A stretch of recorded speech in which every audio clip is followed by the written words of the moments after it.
आता हा एकच मुद्दा आहे, हा 1914 आपलं 2014 ज्या वेळेला आम्ही हिंदूच होतो आणि युती भाजपने तोडली होती, आम्ही नव्हती युती तोडली, आणि तेव्हा स्वतंत्र भाजपाचा हा स्वतंत्र फेकूनामा होता, नाही काय जाहीरनामा होता, त्याचं हे कव्हर आहे, त्याच्यामध्ये हे वाक्य आहे.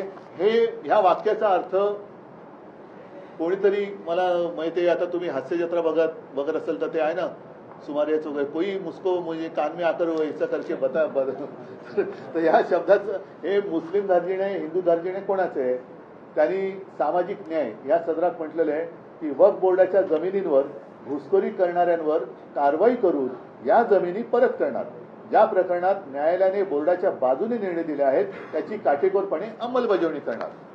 आता त्या भारतीय जनता पक्षाचा जाहीरनामा आहे. फडणवीसांना विचारा, हे कोणाच्या पावलावर पाऊल टाकून तुम्ही वचन दिलं होतं, जिनाच्या की अटलजींच्या?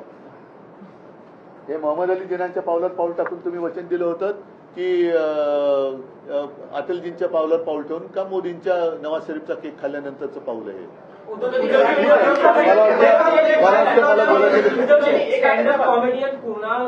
आता तो त्याच्यानंतर वेगळं बोलू, हा विषय महत्वाचा आहे.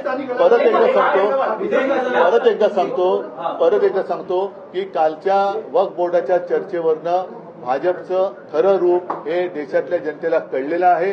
त्याच्यामुळे आता हिंदू सुद्धा, त्या हिंदूंचे पण डोळे उघडलेत, मुसलमान, ख्रिश्चन, शीख. कारण काल त्या कोण टोर आपले नाही बादल नाही अकाली दलच्या नाही त्या महिला आपल्या हरदीप सिंग कौर, त्यांनी अप्रतिम भाषण केलेलं आहे.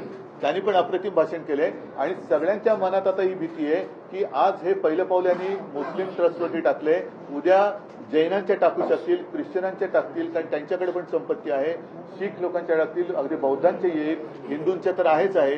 तर हे आत्ताच सगळ्यांनी जागा होण्याची गरज आहे. सगळ्यांना धन्यवाद. जय हिंद, जय महाराष्ट्र.